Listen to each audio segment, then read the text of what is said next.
በፍራሻችሁ ስር አስቀምጡት ገንዘባችሁን እያለን እኮ ነው መንግስት ብሎ አዛብቶ የተረዳው ገጥሞናል። ለብሔራዊ ባንክ ይጠቅማል፣ ለመንግስት ይጠቅማል፣ ለህዝብም ለአስቀማጭም ይጠቅማል። አፈጻጸማችን አይደለም ስለኛ አይደለም ስለ ዓላማው በጣም የተለየ ማህበራዊ ኦብጀክቲቭ አለው።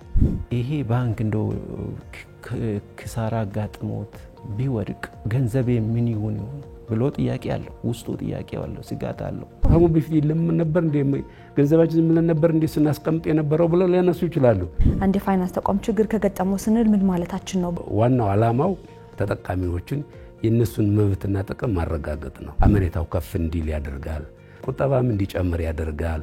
ህዝቡ ገንዘብ አስቀማጩ በፋይናንስ ዘርፍ ላይ አመኔታው ከፍ ያለ ነው የሚሆነው። አንድ ባንኮች አሉ፣ ሁሉም አባል ናቸው። ፋይናንስ ተቋም እንዳይወድቅ ነው የተቋቋመው።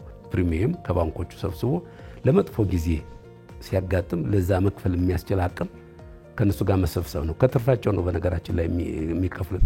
ቁጠባው አንድ ሰው እስከ 100,000 ብር ቁጠባ ካለው እሱ ሙሉ በሙሉ ይመለስለት ተዘጋጅቶ መጠበቅ ነው። የሚመጣበትን አናውቅም። ሌሎች ሀገሮች ይገጥማቸዋል። ኢትዮጵያ እድለኛ ሆና ገጥሟት አያውቅም። ኢምፕሊሲትሊ ወይም በደምሳሳው ያው መንግስት ናምኖ ነው በህዝብ ያስቀመጠው ማለት ነው። አሁን ግን ኤክስፕሊሲትሊ በግልጽ በህግ አቋቋመው የወደቀ ባንክ ለአስቀማጮቹ ገንዘባቸው መተካት ስራ ነው።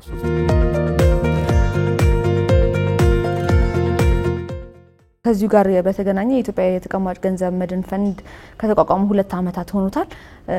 እስካሁን ድረስ ምን ያክል ገቢ ሰበሰበ የሚለውን እናንሳና በቀጣይስ ደግሞ ተቋሙን ለማጠናከር ምን አይነት ስራዎች ይሰራሉ የሚለውን እናንሳ። ከተቀማጭ ገንዘባቸው መጠናቸው አማካይ ተወስዶ ተሰልቶ 0.3% እየከፈሉ ነው ብዬ ድም ስናገር ነበር። ይሄን እየከፈሉ አመታዊ ክፍያም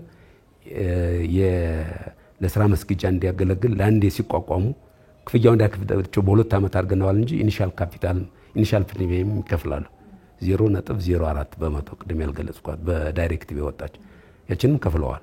አባል አዲስ ይመጣም ይከፍላል። ያችን ከፍሎ ቀጥሎ ወደ አመታዊ ክፍያ ይገባልና በዚህ መንገድ እስካሁን በ2 ዓመት 12.11 ቢሊዮን ሰብስበናል። እስከ ለፈው 9 ቢሊዮን 12 ቢሊዮን በኢንቨስትመንትም ሁሉን ደምሬን የተናገርኩት ይሄ የኢንቨስትመንት ፖርትፎሊዮአችን ኢንቨስትመንት ክምችታችን አሁን የገለጽኩት በኢንቨስትመንትም ወደ 680 ሚሊዮን አካባቢ ትርፍ አግኝተናል ኢንቨስት አድርገንም ማለት ነው። እና በትርፍም ጥሩ እየሄደ ነው። እዚህ ጋር ያደረግነው ምንድነው ይሄ ገንዘብ በቀስ ይሄ አሁን የሰበሰብነው በዚህ ላይ ገና አላደገም ብለን ከገንዘብ ሚኒስቴር ጋር ኤምኦዩ ተፈራርመናል። ባክአፕ ፈንዲንግ የገንዘብ ድጋፍ እንዲያደርገን ቢያንስን ብለን እንደዛ ያደረግን ነው አድርገናል፣ ተፈራርመናል። የሶስትዮሽ ብሔራዊ ባንክ ገንዘብ ሚኒስቴር እና የኢትዮጵያ ተቀማጭ ገንዘብ መድን ፈንድ በጋራ ኤምኦዩ ተፈራርመዋል። ገንዘብ ጥራት ቢኖር ወደፊት ሲያድግ ግን ሌላም ሊያበድር ይችል ይሆናል። በሂደት አሁን እየከፈሉ ያሉት ባንኮች ወደፊት ፈንዱ እያደገ ሲሄድ የሆነ ደረጃ አለው። እዛ ደረጃ ሲደርስ የነሱ ክፍያ እየቀነሰ የሚሄድበት ይኖራል። ማስተላለፍ የሚፈልጉት መልእክት ካለ በዚሁ አጋጣሚ ድሉ ልስጦት። ይሄ የተቋቋመው ተገልጋዩ ላስቀማጩ የተቋቋመ ገንዘብ ነውና መንግስት በዚህ ጥሩ ርቀት ሄዷል የሚል ያለኝ እና አዲስም አይደለም። ቅድም ስለ እንደነበረው ብዙ ሀገሮች የተለመደ ልምድ ነው። ይሄን አውቆ የትኛውም ባንክ ያስቀመጠው የትኛውም አንስቴት ተቋም ያስቀመጠው ገንዘብ ፕሮቴክትድ ነው ኢንሹርድ ነው ማለት ነው። እንዲህ አይነት ቢገጥም ይከፈለዋል። ግን እኛ እንዳይገጥም ነው ጸሎት የምናደርገው። በነገራችን ላይ አሁንም አይገጥመንም ብለን ነው የምናስበው። ግን አንድ ቀን ቢኖር ግን አለ ምንም ስጋት ሳይገባው ዋናው ዓላማችንም የህብረተሰቡን ያስቀማጩ ስጋት መቀነስ ነው። ያስቀማጩ ስጋት መቀነስ ነው። ይሄን አውቆ ተረድቶልን እንዲረዳልን እንጠይቃለን። ምክንያቱም ብዙ ሰው አያውቀውም አይደለም። እዚህ በፋይናንስ ሴክተር ቀረብ ብሎ የሚሰራ ገና አላወቀውም። ጊዜው ማጭር ነው ለነገሩ። እኛም ብዙ ገና መስራት ይጠይቀናል እና ይሄንን የምንጠይቀውና ድጋፍ እንዲያደርጋለን አስተያየት እንዲሰጠን በተለይ ወደ ሴክተሩ ቀረብ ብሎ የሚያውቁ ሚዲያዎች በተለይ በዚህ ዙሪያ ላይ እንዲሰሩ ህብረተሰቡን በማስተዋወቅ በትክክል በማስረዳት መዛባት እንዳይኖር የተዛባ ነገር ከተላለፈም ጉዳት አለው ያለ መረዳት ስለሚችል ቅድም ስንል የነበረው ገና ችግር ሳይኖር ችግር እንዳለ አድርጎ ወስዶ ይሄ ነገር ምንድነው ብሎ ስጋት መሆን የለበትም። ለነሱ ስጋት ለመቀነስ የተቋቋመ ተቋም ነው። በመሃል በውድድሩ ፌር ሆኖ ጤናማ ሆኖ እንዲቀጥል የተቋቋመ ነው። ተቋም እንዳይወድቅ በነገራችን ላይ የተቋቋመ ነው እና ፐብሊክ ኮንፊደንስ እንዲኖር እንፈልጋለን። ህዝቡ አምኔታ እንዲኖረው እንፈልጋለን በሴክተሩ። መልካም በጣም ከልብ አመሰግናለሁ። የኢትዮጵያ የተቀማጭ ገንዘብ መድን ፈንድ ስራ አስፈጻሚ ዶክተር ደሳለኝ አምቦ ጊዜውን ስለሰጡኝ ከልብ አመሰግናለሁ። እኔም አመሰግናለሁ። እናመሰግናለን ከልብ። ተመልካቾቻችን የተከታተላችሁ የምትገኙት ኤንቢሲ ቢዝነስ ፕሮግራም ነው። ኤንቢሲ ቢዝነስን ያደረስኩኝ አብራችሁ የቆየው ያለሁት ሰብሎ እንደማገኝ ነኝ። ኤንቢሲ ቢዝነስ ፕሮግራማችን በዚህ ሳምንት የኢትዮጵያ የተቀማጭ ገንዘብ መድን ፈንድ ከተቋቋመ 2 ዓመት ሆኖታል። በ2 ዓመት ውስጥ ምን አይነት ስራዎችን ሰራ፣ የተቋቋመበት ዓላማ ምን ይመስላል፣ እንዲሁም ደግሞ ምን አይነት አገልግሎቶችን ለፋይናንስ ተቋማት ይሰጣል የሚለውን በዛሬው ኤንቢሲ ቢዝነስ ፕሮግራማችን ቅኝት እያደረግን እንገኛለን። ፕሮግራማችን አልተጠናቀቀም። ካፍታ በኋላ ተመልሰን እንገናኛለን።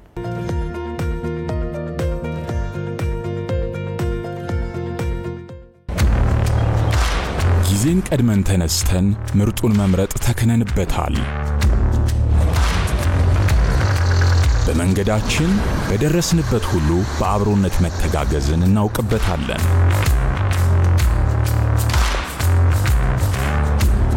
ከፍታውን ልንመልስ ባሉበት ደርሰን ጭንቀቶን እንጋራለን።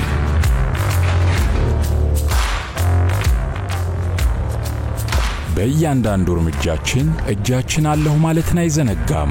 ከሁሉም ጋር ልንግባባበት የምንችልበት ቋንቋ አለ። የላቅ አገልግሎታችንን ለሁሉም ለማዳረስ በራችን ሰፊ ነው።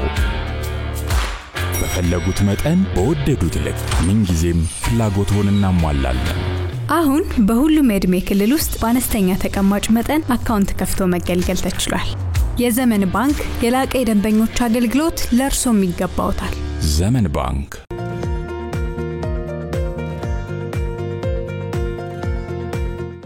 ተመልካቾቻችን ተመልሰን መተናል። ከዚህ ቀደም አንድ ባንክ ወይም ማይክሮ ፋይናንስ በሆነ አጋጣሚ ቢከስር ወይም የሆነ ችግር ቢያጋጥመው የተቋሙ ደንበኞች ያስቀመጡትን ገንዘብ በቀላሉ ማግኘት አዳጋች ሊሆንባቸው ይችል ነበር። ለዚህም የተቀማጭ ገንዘብ ኢንሹራንስ በባንክና በፋይናንስ ኢንዱስትሪ ውስጥ እምነት እንዲኖር እንዲሁም ደግሞ ቅድመ ዝግጅት እንዲኖር በአጠቃላይ የፋይናንስ ዘርፉም ደግሞ የተረጋጋ እንዲሆን ትልቅ ሚናና ትልቅ አስተዋጽኦ እንደሚያበረክት ይታወቃል። ከዚህ ጋር በተገናኘ ኢትዮጵያ ውስጥ የኢትዮጵያ የተቀማጭ ገንዘብ መድን ፈንድ መመስረት በሀገሪቱ የፋይናንስ መሰረተ ልማቶች ላይ ከፍተኛ የሆነ እድገት ለማስመዝገብ ቁልፍ ነው። ከዚህ ጋር በተገናኘ የኢትዮጵያ የተቀማጭ ገንዘብ መድን ፈንድ ከ2 ዓመት በፊት መቋቋሙን ቀደም ሲል ያነሳን ምን አይነት ዓላማዎች አሉት ሚሊዮን እየተጫወትን ነበር። ከዚህ ጋር በተገናኘ የኢትዮጵያ የተቀማጭ ገንዘብ መድን ፈንድ የኦፕሬሽን ዘርፍ ዳይሬክተር አቶ መርጋ ዋቆያ አጠገቤ ይገኛሉ። በቀድሚያ ጊዜውትን ስለሰጡኝ ከልብ አመሰግናለሁ። እንኳን ደህና መጡ። እኔም አመሰግናለሁ። እንኳን ደህና መጣችሁ እናንተ። መልካም። ከዚህ ጋር በተገናኘ እንግዲህ የኢትዮጵያ የተቀማጭ ገንዘብ መድን ፈንድ ከተቋቋመ 2 ዓመት ሆኖታል። እስካሁን ምን አይነት ስራዎች በዋናነት ሰርተዋል የሚለውን በተለይም ከኦፕሬሽን ዘርፍ ጋር በተገናኘ ምን አይነት ስራዎች ሰርተዋል የሚለውን እስኪ እናንሳ። እሺ አመሰግናለሁ።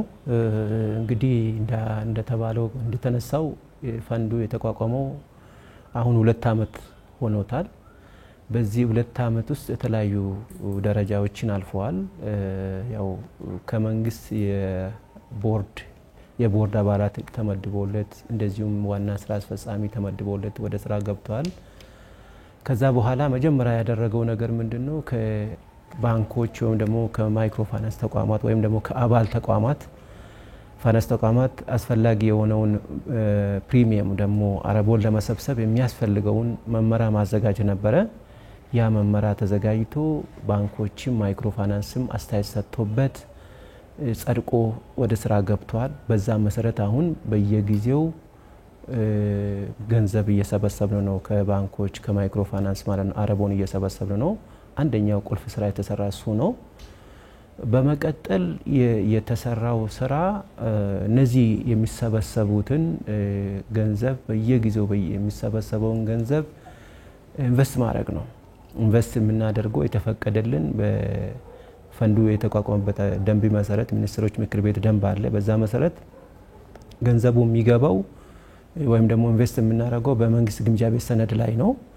በዛ መሰረት ያው ኢንቨስት ያደረግን ነው። አንዱ ስራችን ይሄ ነው ማለት ነው። ሌላው ያው ለስራችን የሚያስፈልጉ ጉዳዮች አሉ። ቢሮ ቁሳቁስ፣ ቢሮ ማሟላት፣ ሰራተኛ ማሟላት የሚሉ ነገሮች ይኖራሉ። ያው የኦፕሬሽን ጋር ተያይዞ የሚሰሩ ስራዎች ናቸው እነዚህ ሙሉ ተሰርተዋል። ሌላው ለስራችን አስፈላጊ የሆኑ ፈንዱ ስራውን ለመስራት ከሌሎች አካላት ጋር መስራት የግድ ነው። ብቻውን መስራት መወጣት አይችልም ኃላፊነቱንና ከብሔራዊ ባንክ እንደዚሁም ከገንዘብ ሚኒስቴር ጋር መስራት አለበትና ከብሔራዊ ባንክ ጋር በጣም የሚያስፈልገን ምንድነው በየጊዜው ስለ ባንኮች መረጃ መቀያየር ያስፈልገናል። ከማይክሮ ቢኮዝ የባንኮች የማይክሮ ፋይናንስ መረጃ ወደ ብሔራዊ ባንክ ነው የሚመጣው። ስለዚህ ከብሔራዊ ባንክ መረጃ ለመቀያየር የሚያስችለንን የመግባቢያ ሰነድ ተፈራርመናል ከብሔራዊ ባንክ። አንዱ ስራ የተሰራ እሱ ነው። ሁለተኛ ደግሞ እንደዚሁም ደግሞ ከገንዘብ ሚኒስቴር ጋር የመግባቢያ ሰነድ ተፈራርመናል። ተፈራረምነው መግባቢያ ሰነድ ምንድነው ኢንኬስ ወደፊት ፈንዱ የገንዘብ እጥረት ካጋጠመው የግድ ከመንግስት ነው የሚበደረውና ያንን መበደር እንዲችል ባካፕ ፈንዲንግ ነው የምንለውኛ። ኢንኬስ እዚህ ያለው ገንዘብ እጥረት ወይም ከገንዘብ እጥረት ካጋጠመ ያው ከመንግስት ነው ብድር የምናገኘውና ያንን ነገር ለማድረግ የሚያስችለን የመግባቢያ ሰነድ ከገንዘብ ሚኒስቴር ጋር ተፈራርመናል። እንደዚሁም ደግሞ ያው ፈንዱ አሁንም ከራሱ ብቻው ኃላፊነቱ መውጣት ስለማይችል ከንግድ ባንክ ከኢትዮጵያ ንግድ ባንክ ጋርም እንደዚሁ መግባቢያ ሰነድ ተፈራርመናል። ይሄም ዋና አላማው ምንድነው ኢንኬስ እንደዚህ አንድ ባንክ ሲወርቅ ማይክሮፋይናንስ ሲወርቅ ያው ፈንዱ እዚህ አዲስ አበባ ላይ ነው ኦፊስ ያለው። ወይራስ እነዚህ ገንዘብ አስቀማጮች ደግሞ በየቦታ ነው ያሉት እና እነሱ ጋር ለመድረስ የግድ ሌላ ኤጀንት ያስፈልገናል እና ያን ለማሳካት ሲባል እንደሚታወቀው ደግሞ ኢትዮጵያ ንግድ ባንክ በጣም በአገሪቱ ውስጥ ሰፊ ቅርንጫፍ አለው፣ ተደራሽ ነው እና ሌሎችም ክራይቴሪያዎችም ታሳቢ በማድረግ ኢትዮጵያ ንግድ ባንክን እንደ ፈንዱ ወኪል ተደርጎ ያው ይሄንን ስራ እንዲሰራልን ከባንኩ ጋር ውል ተዋውለናል ማለት ነው። ስለዚህ እስከዛሬ ያው ብዙ የሚያስፈልጉ የውስጥ መመሪያዎችንም አሟልተናል። እንደዚሁም ደግሞ ከሌሎች ከመንግስት አካላት ጋርም እንደዚሁ ውል ተዋውለናል ማለት ነው። እንደዚሁም ደግሞ ወደፊት የሚያስፈልጉ ክፍያዎች ኢንኬስ ሲመጣ አውቶሜትድ በሆነ መልኩ ክፍያ መከፈል አለበት ለአስቀማጮቹ። ያንን ለማስቻል የሚያስችል ሲስተም ለመዘርጋት ያው አንዳንድ ጥናቶችንም እያደረግን ነው። እንደዚሁም በዚህ ኤሪያ ላይ ሰራተኞቻችንን አቅም ለመገንባት ሲባል የተወሰኑ ሀገሮችንም ቪዚት አድርገን ለምሳሌ ኢንዲያን እንደዚሁም ዩጋንዳን ቪዚት በማድረግ የነሱ ሀገር እንዴት ነው የሚሰራው የሚለውን ልምድ ለመቅሰም ተሞክሯል። ስለዚህ ያው በዚህ ደረጃ ነው አሁን ያለን ለማለት ነው። እስከዛሬ እንግዲህ ብዙ የተሰበሰበ ገንዘብ አለ። ወደ ፕሪሚየም የሰበሰብነው ወደ 11.7 ቢሊዮን ከባንኮች ከማይክሮፋይናንስ አጠቃላይ ሰብስበናል። ሌላውም ደግሞ ይሄ የተሰበሰበው ደግሞ ያው ኢንቨስት እናደርጋለን። ቅድም እንዳነሳሁት ኢንቨስት አድርገን አሁን ኢንቨስትመንት የዚህ ፈንድ ኢንቨስትመንት ፖርትፎሊዮ ወደ 12.10 ቢሊዮን ደረጃ ደርሷል።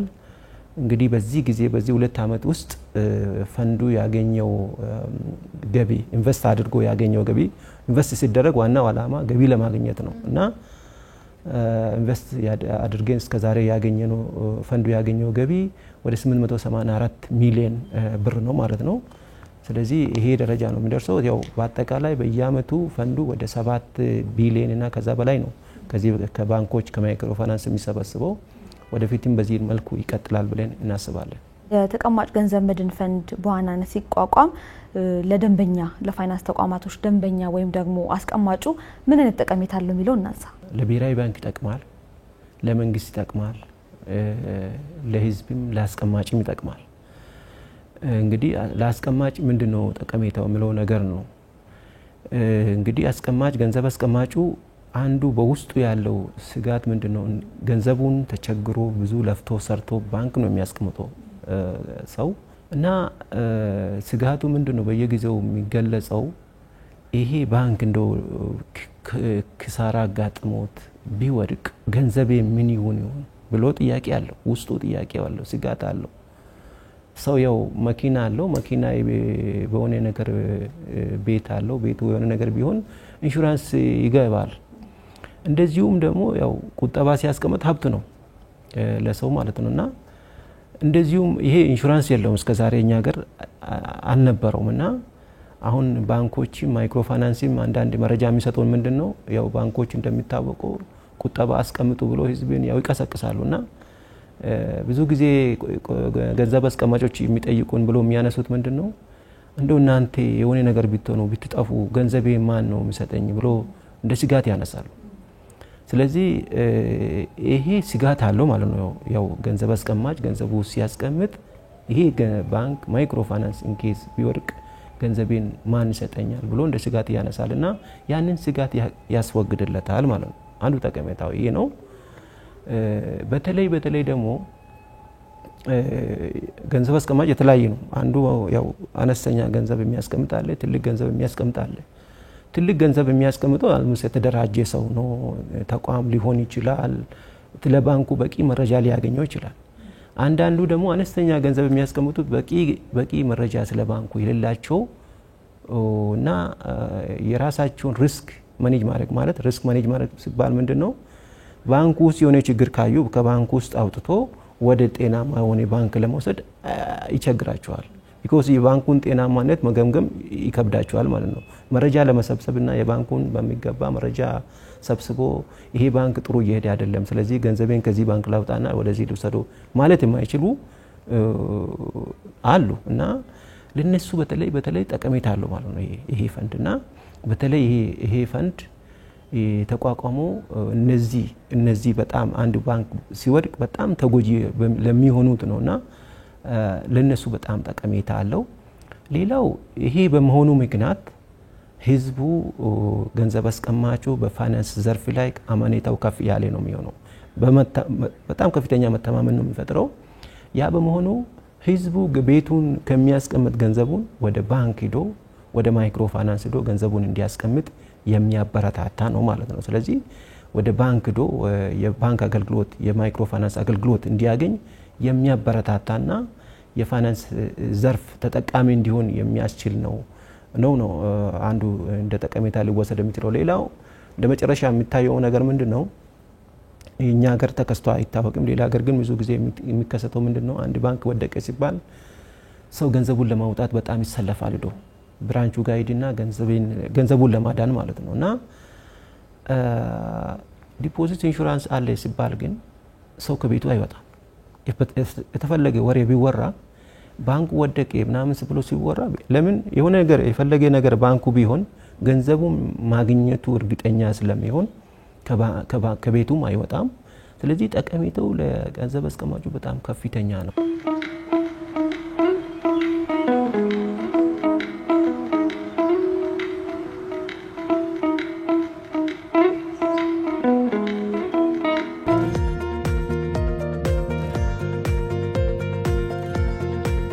አንድ የባንክ ተቋም ወይም ደግሞ የማይክሮ ፋይናንስ ተቋም ቢከስርና ቢወድቅ የኢንሹራንስ ሽፋኑ እስከ ምን ያክል ድረስ ነው አሁን ባለው ሁኔታ እስከ 100,000 ብር ነው ስለዚህ አንድ ባንክ ወይ ማይክሮ ፋይናንስ ላይ ቁጠባው አንድ ሰው እስከ 100,000 ብር ቁጠባ ካለው እሱ ሙሉ በሙሉ ይመለስለታል ያ ባንክ ማይክሮ ፋይናንስ ከወደቀ ማለት ነው ስለዚህ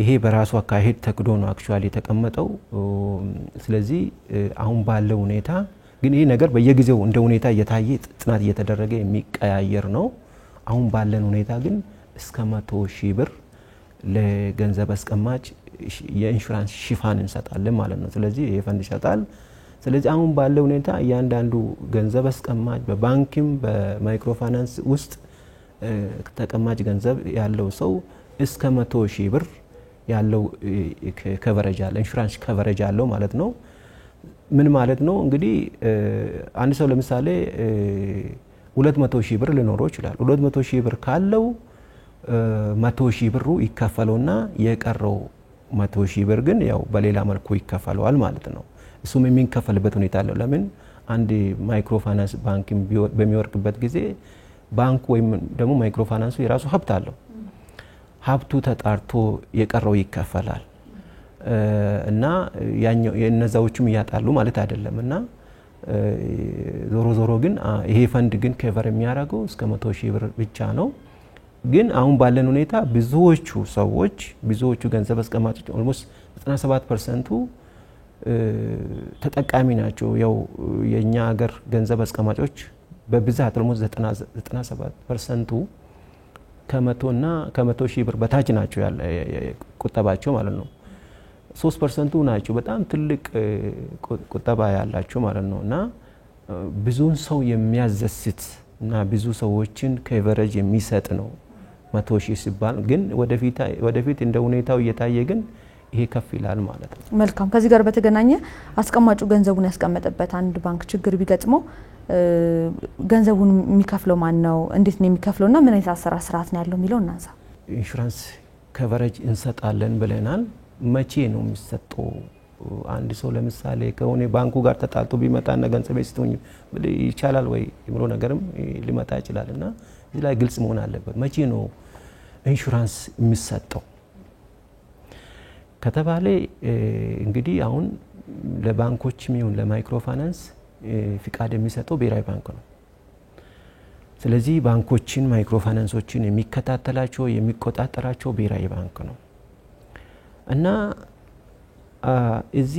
እነዚህ ባንኮች ወይም ደግሞ ማይክሮ ፋይናንሶች ስራቸውን በአግባቡ እየሰሩ መሆኑን ክትትል ያደርጋል ይቆጣጠራል ብሔራዊ ባንክ ነገር ግን የሆነ ቦታ ላይ ይሄ ባንክ ወይም ደግሞ ማይክሮ ፋይናንስ ከዚህ በኋላ ስራው መቀጠል አይችልም ኪሳራ አጋጥሞታል ከቢዝነስ መውጣት ከገበያ መውጣት አለበት ብሎ ብሔራዊ ባንክ አምኖበት በራሱ ጃጅመንት በራሱ ክራቴራ አስቦበት ወስኖ መጀመሪያ የሰጠውን ፍቃድ ከነጠቀ ያኔ ብሔራዊ ፈንድ ኢንተርቬን ያደርጋል ስለዚህ ያ የመከሰት ጉዳይ ፕሪኮንዲሽን ነው ማለት ነው ይሄ ፈንድ ክፍያ ለመክፈል በብሔራዊ ባንክ መታወጅ አለበት ማለት ነው ባንኩ ወይም ደግሞ ማይክሮ ፋይናንሱ ኪሳራ አጋጥሞታል ስለዚህ ከዚህ በፊት የሰጠውትን ፍቃድ ነጥቅ ያለው ሪቮክ አድርግ ያለው ብሎ ሲል ፈንዱ አውቶማቲካሊ ኢንተርቬን ያደርግና ለገንዘብ አስቀማጮች ገንዘባቸውን በ100,000 ብር ቅድም ያነሳነውን ይከፍላቸዋል ማለት ነው ይሄ ወሳኝ የመጀመሪያ ስቴፕ ነው ይሄ ከተከሰተ በኋላ አክቹአሊ የሚሰሩ ስራዎች አሉ ይሄ ከተከሰተ ብሔራዊ ባንክ ላይሰንስ ከነጠቀ በኋላ የሚደረገው ቀጣይ ስቴፕ መረጃ ማጣራት ነው ማን ምን ያክል ይገባዋል ስንት ገንዘብ አስቀማጮች አሉ ማን ምን ያክል አለው ስማቸው ማን ነው የሚጣሩ መረጃዎች አሉ መጣራት ያለባቸው እነዛ ነገሮችን ማን ይገባዋል ማን አይገባውም የሚሉትን ማጣራት ይደረጋል የመረጃ ማጣራት እንላለን መጀመሪያ ብሔራዊ ባንክ ላይሰንሱን ከነጠቀ በኋላ ቀጥሎ ያለው መረጃ ማጣራት ነው ከዛ በኋላ መረጃው ከተጣራ በኋላ ያው ክፍያው የሚፈጽመው ቅድም ስናነሳ እንደነበረው አሁን ባለን ሁኔታ ኢትዮጵያ ንግድ ባንክ ነው የኛ ወኪል በኢትዮጵያ ንግድ ባንክ ቅርንጫፎች በኩል ነው ህዝብ ጋር ምንደርሰው ገንዘብ አስቀማጩ ጋር ምንደርሰው ስለዚህ ያው ይሄን ስራ እንዲሰራልን ከኢትዮጵያ ንግድ ባንክ ጋር ያው መነጋገር ይኖራል ማለት ነው ያ ከሆነ በኋላ ምንድነው ለህዝቡ ቁጠባቸውን መቼ የት ቦታ እንደሚወስዱ በማስታወቂያ ይነገራል መረጃ ከተጣራ በኋላ ክፍያውን የሚከፍለው ባንክ ከተለየ በኋላ የሚደረገው ቀጣይ ምንድነው ለህዝቡ ማስታወቂያ መንገር ነው ምንድነው ያ ማስታወቂያ ይዘት የሚሆነው የት ቦታ ላይ ገንዘባቸውን እንደሚወስዱ መቼ እንደሚወስዱ በግልጽ ይነገራቸዋል ምናልባት ገንዘባቸውን ለመውሰድ ይዞ መምጣት ያለባቸው ዶክመንት መረጃ ካለ ይገለጽላቸዋል ማለት ነው ስለዚህ ይሄ ሂደት አለው ማለት ነው ስለዚህ ብሔራዊ ባንክ ላይሰንስ ሪቮክ ያደርጋል መረጃ ይጣራል ከዛ በኋላ ማስታወቂያ ለህዝቡ ይነገራል ለገንዘብ አስቀማጩ ይነገራል ገንዘብ አስቀማጩ እንግዲህ ቀጣይ ሄዶ የተባለው ቦታ ላይ በተባለው ቀን ሄዶ ገንዘቡን ይወስዳል ማለት ነው በዚህ መልኩ ነው ሂደቱ የሚሆነው ማለት ነው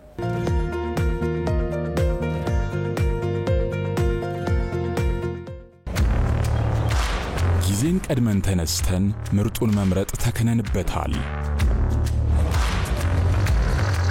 በመንገዳችን በደረስንበት ሁሉ በአብሮነት መተጋገዝን እናውቅበታለን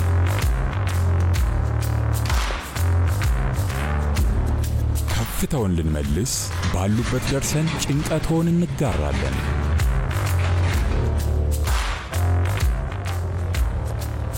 በእያንዳንዱ እርምጃችን እጃችን አለሁ ማለትን አይዘነጋም ከሁሉም ጋር ልንግባባበት የምንችልበት ቋንቋ አለ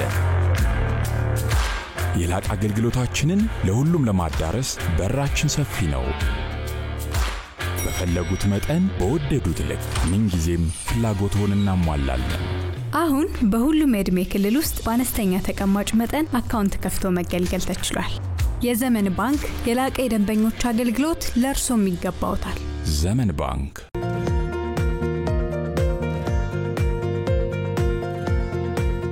በመቋቋሚያና አሰራር ደንቡ ላይ የኢንሹራንስ ሽፋን የማያገኙ አስቀማጮች እንዲሁም የኢንሹራንስ ሽፋን የሚያገኙ አስቀማጮች ተብሎ ተቀምጧልና የትኞቹ ናቸው የኢንሹራንስ ሽፋን የሚያገኙት የትኞቹ ናቸው የኢንሹራንስ ሽፋን የማያገኙትና ለምንድን ነው የማያገኙት የሚለው እናንሳ ልክ ነው በደንቡ ላይ በግልጽ ተቀምጧል የትኞቹ ያገኛሉ የትኞቹ አያገኙም የምን ነገር ለምን የምለው እንኳን አትሊስት ያልተገለጸ መዛ ላይ በደፈናው ግን ምንድነው ብዙዎቹ ኢንሹራንስ ሽፋን ያገኛሉ አሁን ባንክ ጋር የሚከፈት የቁጠባ የተቀማጭ ገንዘብ አይነቶች አሉ ተንቀሳቃሽ የቁጠባ አይነት አለ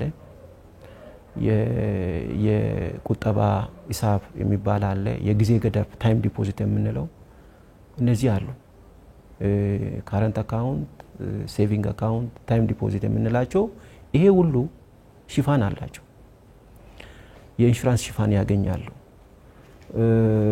ወይም ደግሞ ግለሰብም ቢሆን ድርጅትም ቢሆን ገንዘብ ያስቀመጠው የኢንሹራንስ ሽፋን ያገኛል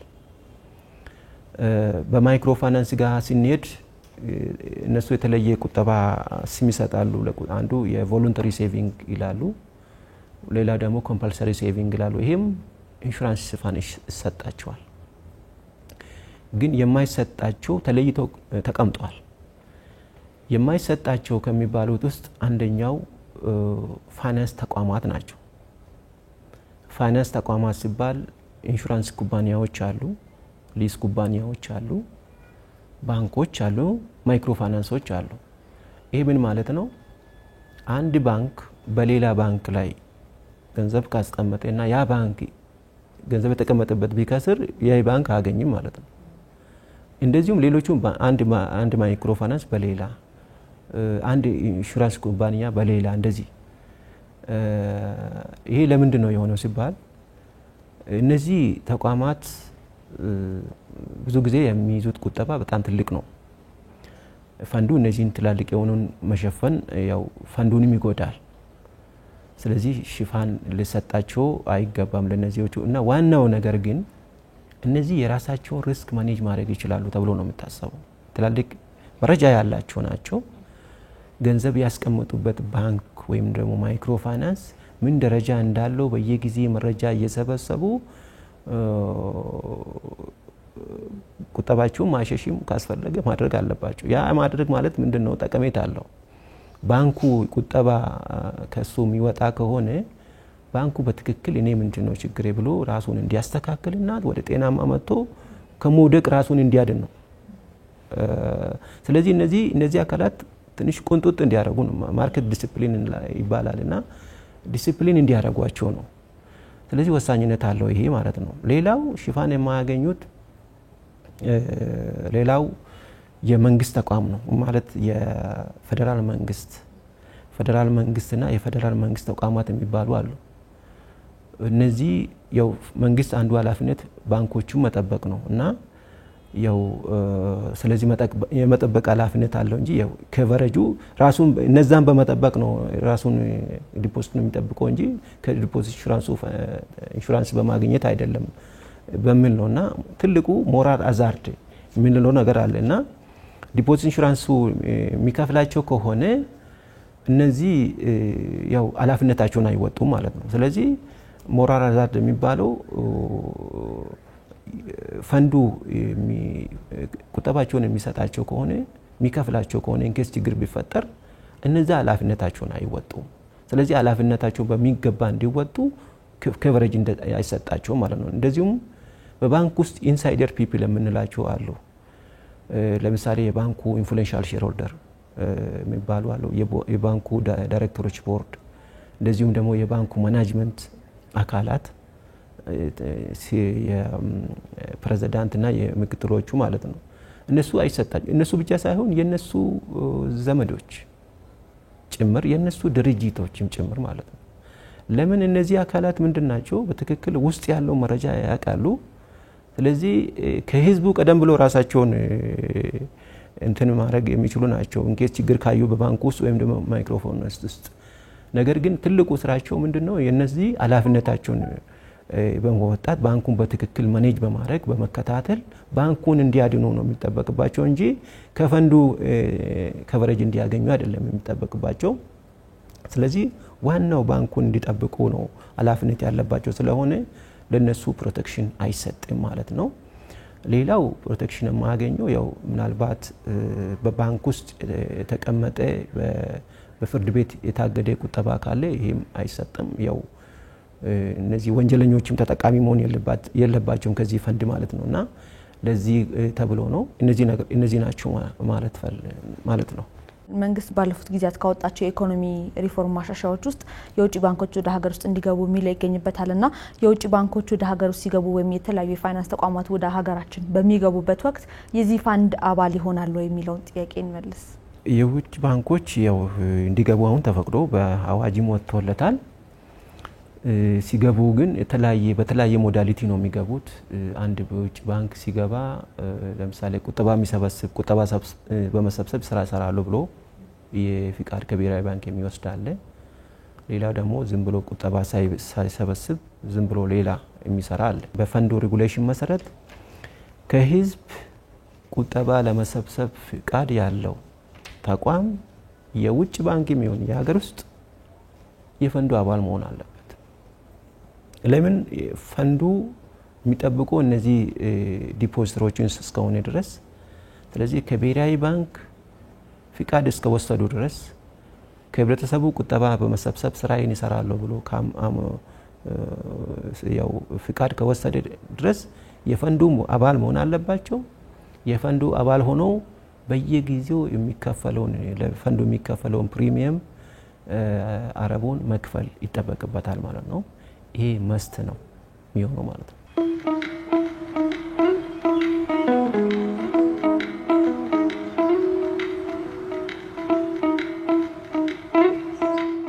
ዘርዘር ያለ መረጃ ነው የሰጡን። ከዚህ ጋር በተገናኘ መጨመር የሚፈልጉት ነገር ካለ የመጨረሻ እናርገው። ማህበረሰባዊ የሆነ አላማ ነው ያለው፣ ለህዝቡ የሚጠቅም አላማ ነው ያለው።